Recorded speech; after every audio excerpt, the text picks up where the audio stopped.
मिन्हा खलकनाकुम व फीहा नुइदुकुम व मिन्हा नुखरिजुकुम तारतन नुखरा। आपके जहन में आया होगा कि ये तो किसी मुर्दे को सुपुर्दे खाक करने की दुआ है, लेकिन मैंने ये दुआ क्यों पढ़ी? मैंने ये दुआ आज इसलिए पढ़ी कि मैं आज अरबों के अय्याश जिंदा हुक्मरानों पर ही खाक डाल रही हूँ, क्योंकि आज सही मायनों में अरबों के ज्यादातर अय्याश हुक्मरान पूरी मुस्लिम बिरादरी के लिए मर चुके हैं। सुनिए क्यों। खौफनाक और गमजदा करने वाली खबर यह है कि यहूदियों ने अपनी संसद में एक ऐसा बिल पास किया जिसके जरिए इजराइल उन 11,000 फिलिस्तीनियों को 90 दिनों के भीतर फांसी पर लटका देगा जो उनकी कैद में। इन कैदियों में आधे से ज्यादा मासूम बच्चे, औरतें और बुजुर्ग शामिल। इस बिल के पास होते ही यहूदियों ने संसद के अंदर ही खुशी के मारे खूब शैंपेन उड़ाई और जाम छलकाए, जो इस बात की गवाही है कि इन दज्जालियों के दिलों में खुदा के महबूब की उम्मत को जल्द से जल्द दुनिया से रुखसत करने की कितनी आग लगी हुई। ये कानून हर सूरत में क़िबला अव्वल के पड़ोसियों की मौत को लाजिम बनाता है। ये खुल्लम खुल्ला नस्ल कुशी है जिसको दुनिया के सामने बड़े सलीके से अंजाम दिया जा रहा है। मुझे शिकायत यहूदियों से बिल्कुल नहीं, वो तो वही कर रहे हैं जो उनकी नस्ल है। मैं तो खाक डाल रही हूँ उन अरब ममालिक के अय्याश हुक्मरानों पर जिनके ऊपर पूरी उम्मत मुस्लिमा को फख्र था। ऐ बेगैरतो, खुदा ने तुम्हें इसलिए नवाजा था कि तुम बजाय हक पर रहने वाले अपने भाइयों का साथ देने के अय्याशियों में मुब्तला रहो।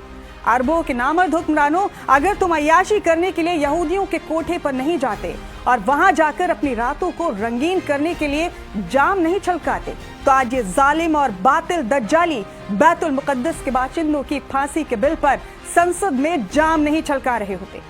अगर तुम अय्याशों ने नंगा होने के लिए अपने लिबास इन यहूदियों के कोठे की खूंटियों पर नहीं टांगे होते, तो आज तुम नामर्द अरबों के सरबराहान के मुर्दा हो चुके दिलों में अपने भाई बहनों और मासूम बच्चों को फांसी पर टांगने वाले बिल के खिलाफ जरूर कोई हरकत पैदा होती।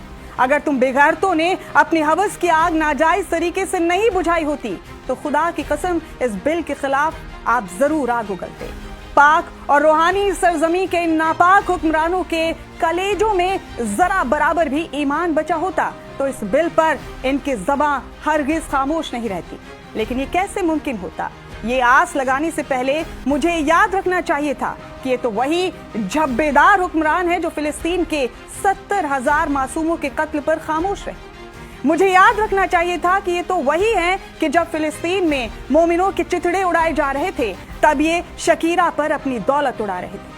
मुझे याद रखना चाहिए था कि ये तो वही पत्थर दिल हुक्मरान हैं जिनके दिल में तब भी कोई हरकत नहीं हुई जब गजा के मुर्दे वहां के कुत्तों के निवाले बन रहे थे। अरब हुक्मरानों, आखिर तुम किस बिल में छिपे हो? ऐ जालिम हुक्मरानों, गजा के मासूम तुम्हें पुकार रहे। बैतुल मुकद्दस में नमाजों पर पहरा लगा दिया गया है और तुम तमाशा देख रहे हो। तुम्हें शर्म क्यों नहीं आती? एक तरफ तो ईरान है जिसको तुम नकली मुसलमान कहते थे, वो हक के लिए अपना सीना तान कर खड़ा है, और एक तरफ तुम अरबों के रहबर हो। तुम्हारी खामोशी उम्मत के वजूद पर एक बड़ा सवाल बन चुकी है। क्या मस्जिद अक्सा की हिफाजत के लिए कुरान में आयतें सिर्फ ईरान के लिए उतरी थी? तुम भूल रहे हो कि एक मेरे अल्लाह की अदालत है जहां तुमसे जर्रे जर्रे का हिसाब होगा। याद रखना, जब आज इजराइल के इस बिल पर और गाजा के कत्ल गारत पर दुनिया खामोश रही, तो हमारी आने वाली नस्लें ये सवाल जरूर करेंगी कि जब इंसाफ और इंसानियत का जनाजा निकाला जा रहा था, तब अरब और मुसलमान कहाँ थे? जिसका जवाब देने में तुम्हारे और हमारे भी पसीने छूट जाएंगे। मुझे शिकायत अरबों के सरबराहान के साथ साथ पाकिस्तान पर बेईमानी से मुसल्लत किए गए हुक्मरानों से भी, जो आज इस बिल पर खामोशी इख्तियार किए हुए हैं। मुझे पाकिस्तान की शरीफ हुकूमत को आज ये भी याद दिलाना है, जो वो खुद भूल चुकी है, कि जब पाकिस्तान ने एटम बॉम्ब बनाया था, तब गाजा के लोगों ने खुशियां मनाई थी कि अब हमारे ऊपर जब कभी कोई जुल्म करेगा तो हमारा हम मजहब भाई पाकिस्तान हमारी मदद के लिए आगे आएगा, इंसानियत की दिफा के लिए आगे आएगा। याद रखना पाकिस्तान, अगला नंबर आपका होगा, जैसा नेतन्याहू खुल्लम खुल्ला कह चुके हैं। जय हिंद, जय भारत।